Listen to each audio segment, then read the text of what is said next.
नमस्कार मित्रांनो, मी Shri UD. Patil,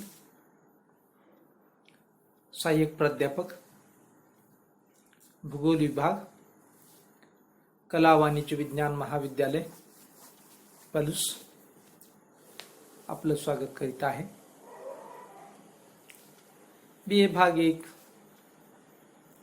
semester 2 भूगोल पेपर नंबर 2 मानवी भूगोल या विषयाचा आपण अभ्यास करीत आहोत. Syllabus of human geography introduced from June 2018. मानवी भूगोलाचा अभ्यासक्रम जून 2018 पासून. यामध्ये 4 मॉड्यूल्स आहेत.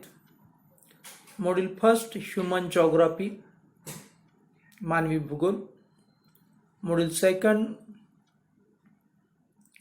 पॉप्युलेशन लोकसंख्या, मॉड्यूल थर्ड सेटलमेंट वसाहती, मॉड्यूल 4 ॲग्रिकल्चर कृषी. यामध्ये मित्रांनो फर्स्ट मॉड्यूल आहे, याचं नाव आहे मानवी भूगोल विषय प्रवेश. या फर्स्ट मॉड्यूलमध्ये human geography, meaning and definition of human geography, मानवी भूगोलाचा अर्थ व व्याख्या, नेचर ऑफ ह्यूमन जिओग्राफी, मानवी भूगोलाचं स्वरूप, स्कोप ऑफ ह्यूमन जिओग्राफी,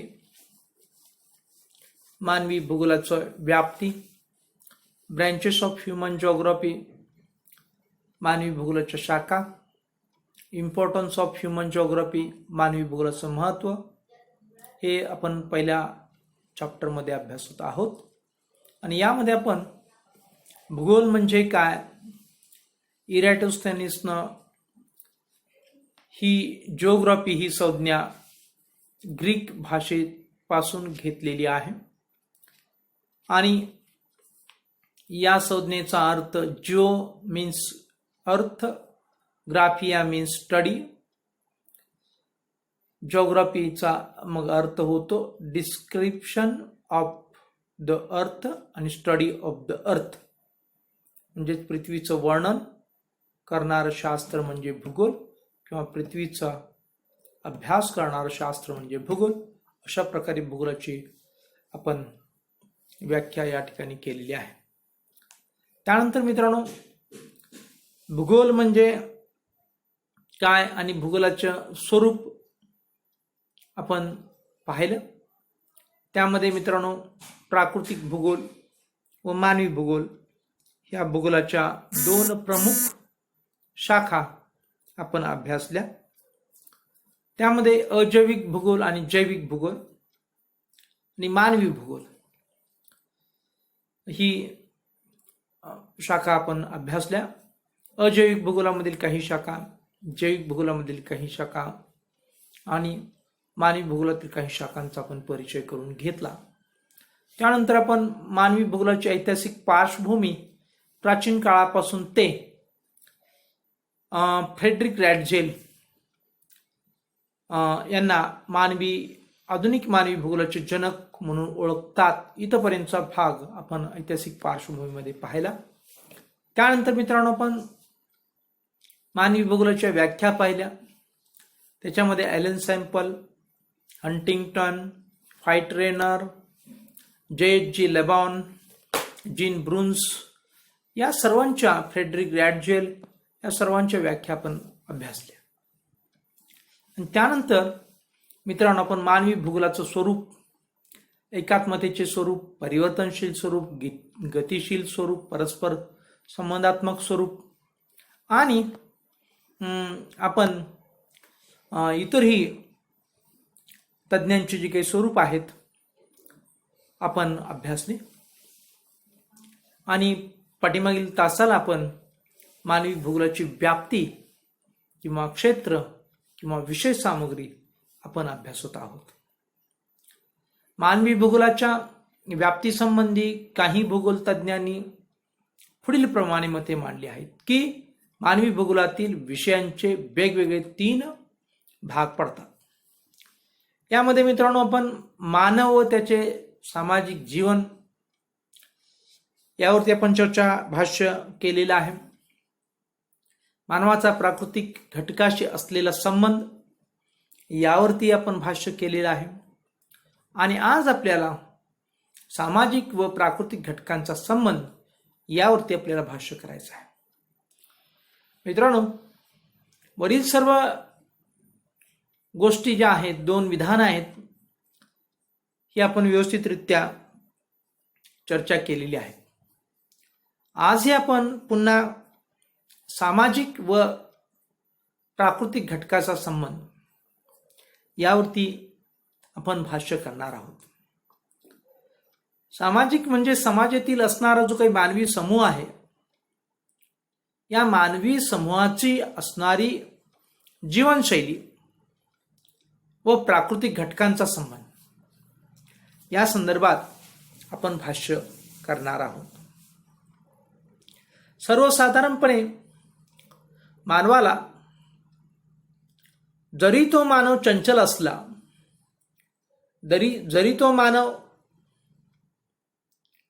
विविधतेने नटलेला असला, तरी एकाच पर्यावरणात मानवाला एकसारख्या ॲक्टिव्हिटीज किंवा एकसारख्या क्रिया करायला भाग पाडतं, ते म्हणजे भौगोलिक पर्यावरण किंवा प्राकृतिक घटक. मग तो समाज, अर्थात मानवाला म्हणजे समाजाला भाग पडतो. उदाहरणार्थ, भौगोलिक परिस्थिती जर थंड असेल, थंड हवामानाचं भौगोलिक पर्यावरण असेल, स्पष्ट शब्दात सांगायचं झालं तर हे हवामान हा घटक प्राकृतिक घटक आहे.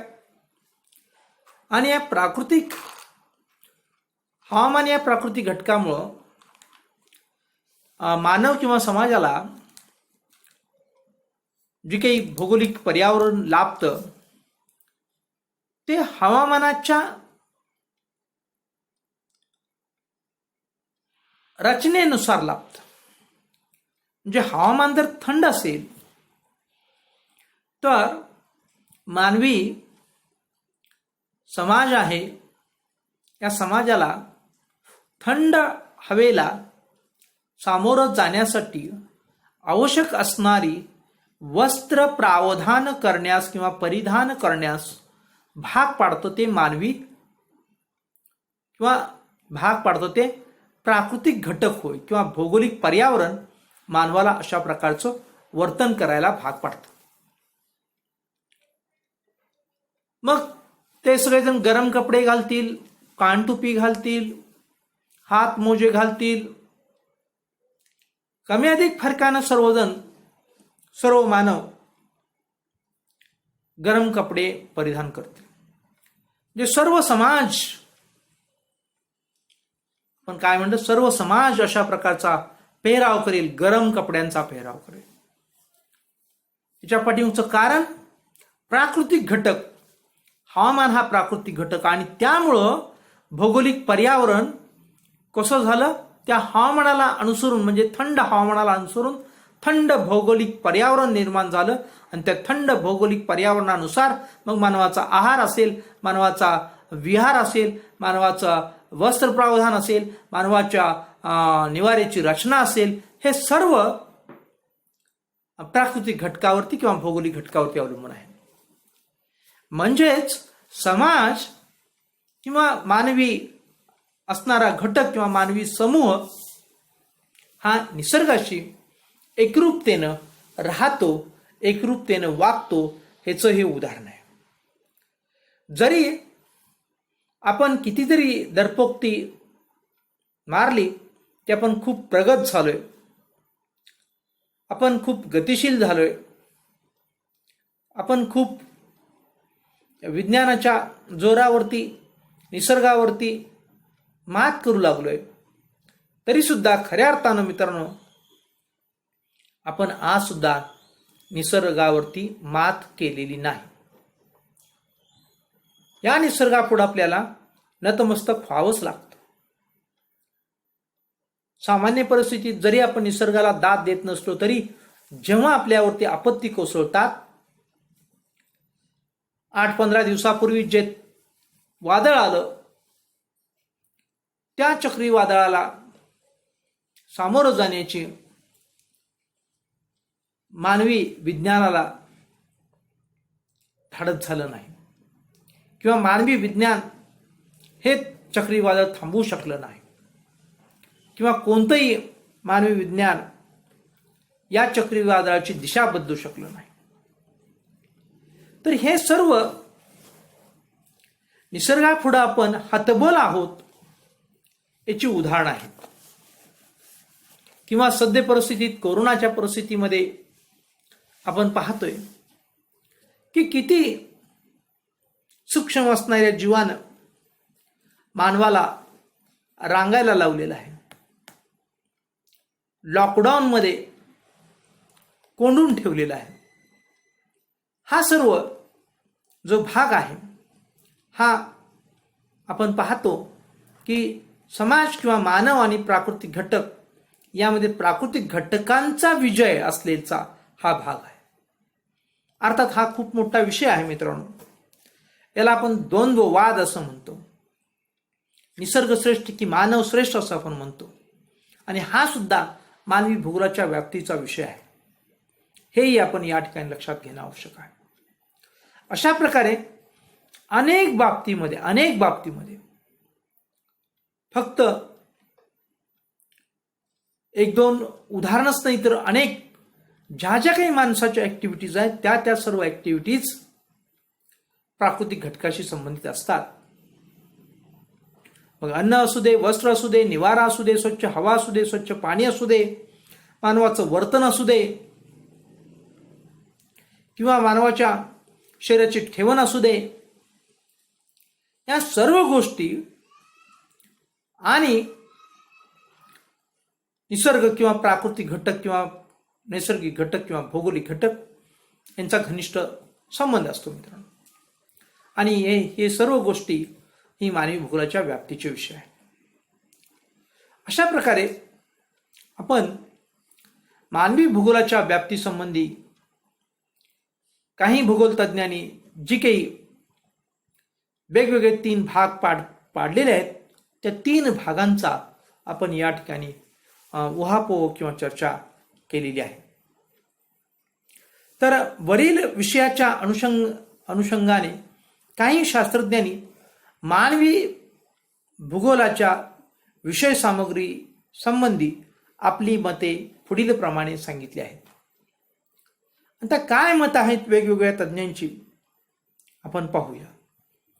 आणि ही जी काही मतं आहेत ही मतं म्हणजेच मानवी भूगोलाच्या व्याप्तीचे विषय आहेत किंवा अभ्यास क्षेत्र आहेत हे आपण या ठिकाणी विसरून चालणार नाही.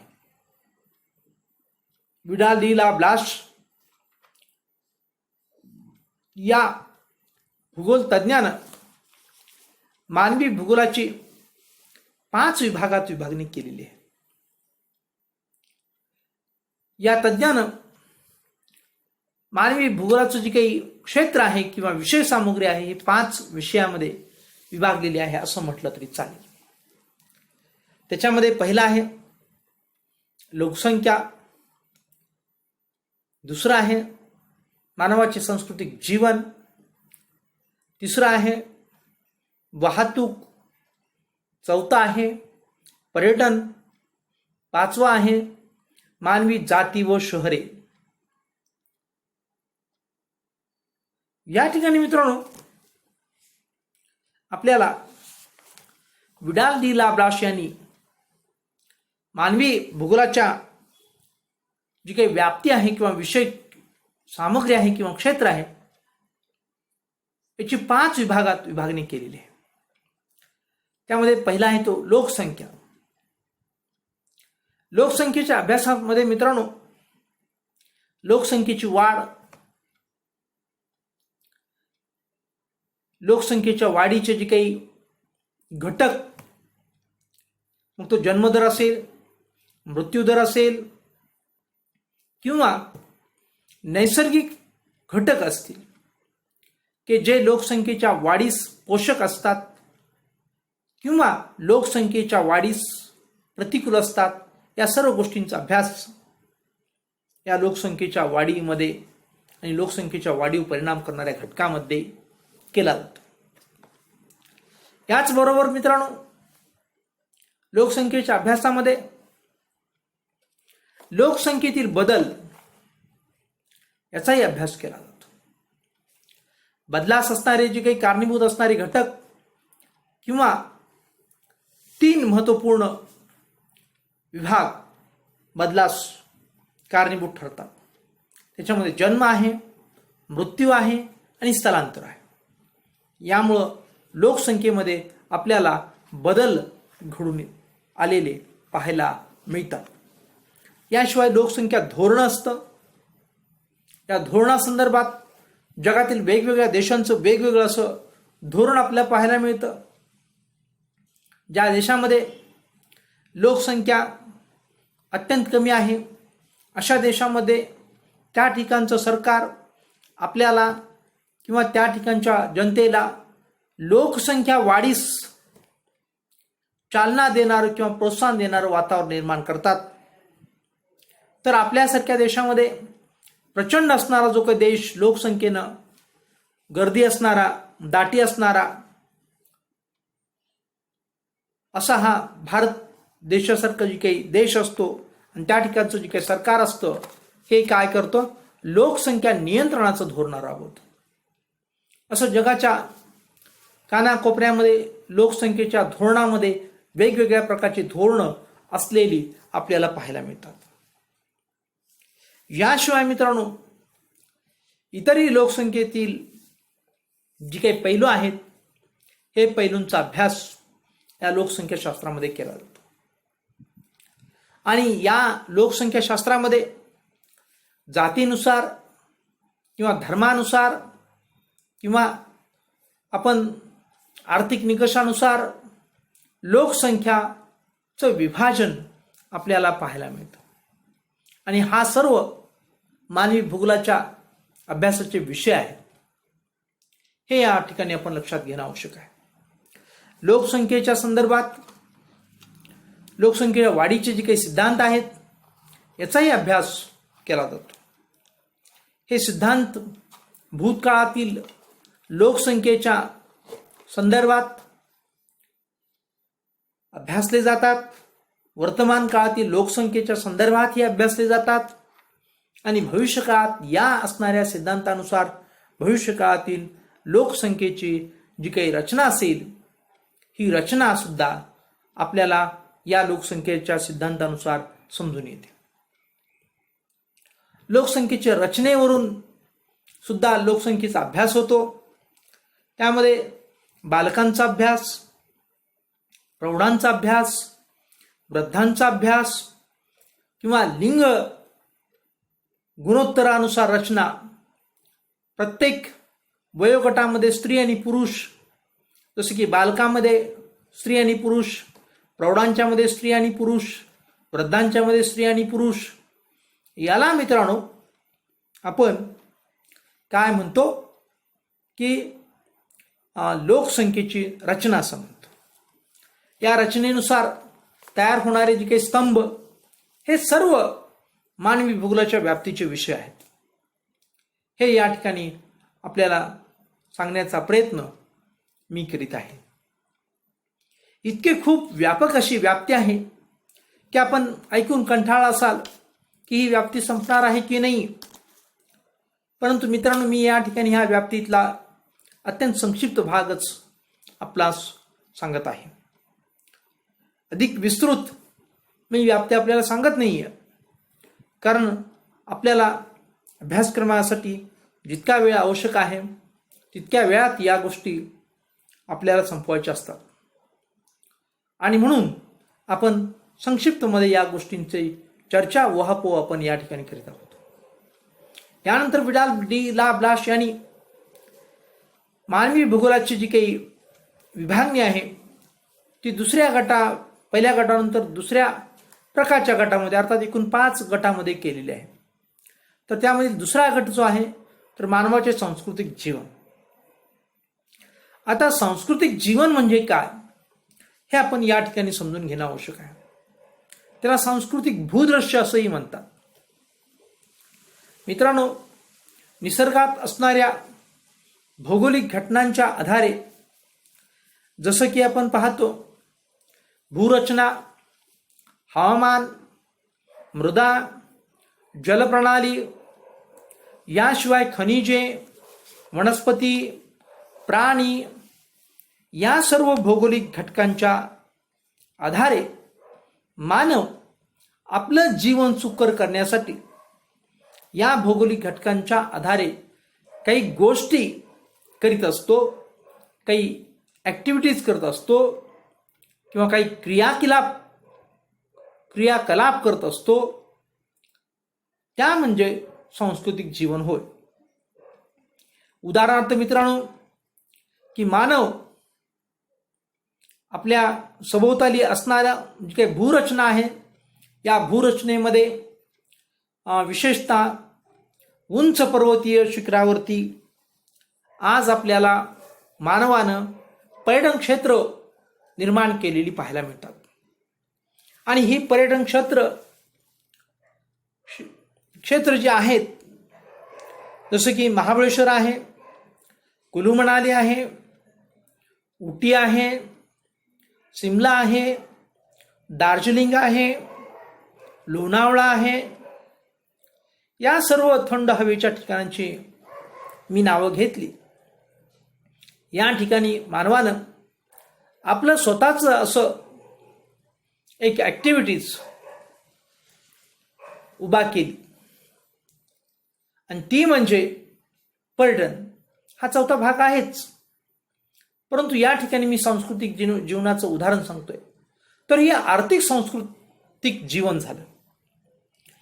मानवानं आपल्या असणाऱ्या ॲक्टिव्हिटीजमध्ये पैसा निर्माण करण्यासाठी ही ॲक्टिव्हिटीज म्हणजे थंड हवेची ठिकाणं विकसित केली आणि ही विकसित करत असताना त्यानं निसर्गातील भौगोलिक घटकांचा आधार घेऊन ही विकसित केलेली आहे आणि त्यातून मानवाचं सांस्कृतिक जीवन तयार झालेलं आपल्याला पाहायला मिळतं.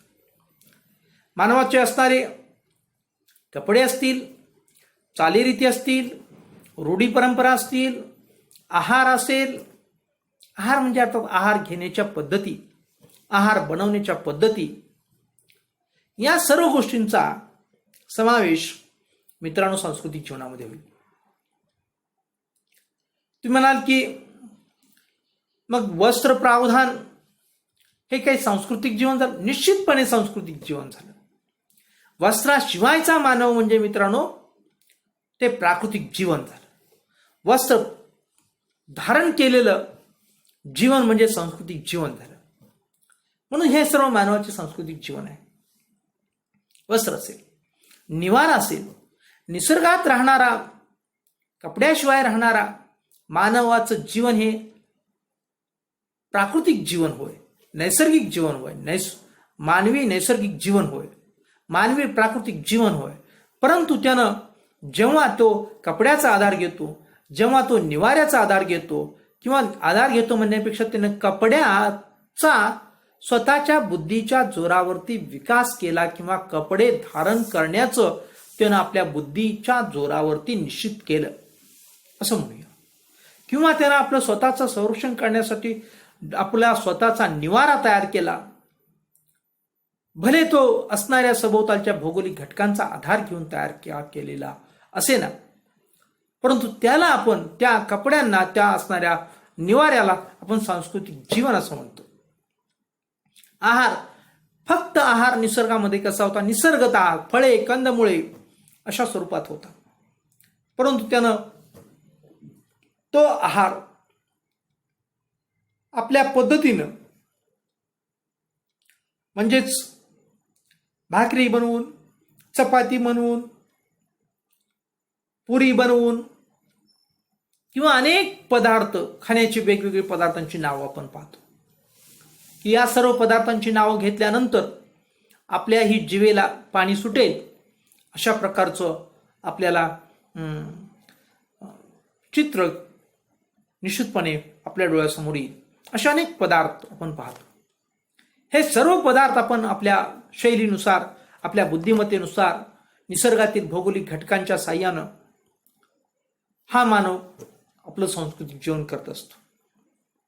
मग ते आहार असेल, निवारा असेल, वस्त्र असेल, पाणी असेल. पाणी पूर्वी निसर्गतः तो पेत होता, आज तो पाणी काय करतोय, फिल्टर्ड करतोय.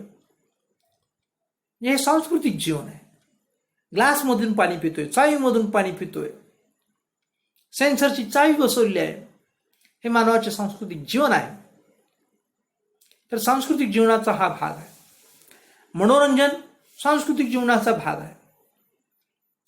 वाघ, कुत्रा, सिंह, मांजर, चित्ता किंवा इतर जंगली प्राणी आपल्या मनोरंजनासाठी किंवा विरंगुळ्यासाठी ते जंगलात भटकत असतात. मनोरंजन हा शब्द त्यांच्या डिक्शनरीमध्ये नाही. कुठं वाघ नाचायला लागलाय, सिंह गाय लागलेला आहे, चित्ता डमरू वाजवायला लागलेला आहे, हरिण सुरपिटी वाजवते, असं चित्र तुम्हाला कुठं दिसणार नाही. ही सर्व वाद्य मानवानं आपल्या मनोरंजनासाठी निर्माण केलेली आहेत. म्हणजेच मित्रांनो, याला मानवाचे सांस्कृतिक जीवन असं आपण म्हटलं तर चुकीचं होणार नाही. यातूनच त्यानं आपल्या वसाहतीमध्ये असणारी सांस्कृतिक क्रियाकलापासाठी मोठी क्रीडांगणं, नाट्यगृह, सिनेमागृह किंबहुना बँका ह्या अर्थार्जनासाठी हे सुद्धा सांस्कृतिक जीवन आहे. LIC ऑफिसेस, प्रशासकीय कार्यालय, पोलीस स्टेशन हे सर्व सांस्कृतिक जीवनाचे अंग आहेत. याशिवाय वाहतुकीचे मार्ग, लाईट किंवा इतर खनिज, त्या खनिजापासून बनवलेले अलंकार किंवा त्या खनिजापासून तयार झालेली सौंदर्य प्रसाधनं किंवा त्या खनिजापासून विविध वस्तू तयार करण्यासाठी या खनिजांचा वापर किंवा अर्थार्जनासाठी या खनिजांचा मार्केटिंग, ज्याला आपण आदान प्रदान, देवाणघेवाण, आयात निर्यात, या सर्व गोष्टी मानवाच्या सांस्कृतिक जीवनाचा समावेश असलेल्या गोष्टी आहेत. याशिवाय धरणे, कालवे, ठिकठिकाणी बांधलेली तलाव, पाणी अडवा, पाणी जिरवा या संदर्भातील योजना हे सर्व मानवाच्या सांस्कृतिक जीवनाचे भाग आहेत. किती आपण याचं वर्णन करू शकतो पहा. त्यांना आपल्याला आपलं जीवन सुसज्ज करण्यासाठी किंवा आपलं जीवन सुखसोयीनं समृद्ध करण्यासाठी निसर्गातील काही पाळीव प्राणी म्हणून पाळले, हे त्याचं सांस्कृतिक जीवन आहे. हे सर्व मानवी बुद्धीचा आविष्कार आहे. पहा, याशिवाय तुमचे असणारे फोन, तुमच्या असणाऱ्या सिरियल, तुमच्या असणाऱ्या मालिका हे सर्व सांस्कृतिक जीवनाचा भाग आहे. तुमच्या आरोग्यासंबंधित असणाऱ्या सुविधा, दवाखाने, हॉस्पिटल्स, त्यामधील स्पेशलायझेशन, या सर्व गोष्टी मानवाचे सांस्कृतिक जीवन आहे आणि मानवी भूगोलाच्या व्याप्तीचा विषय आहे.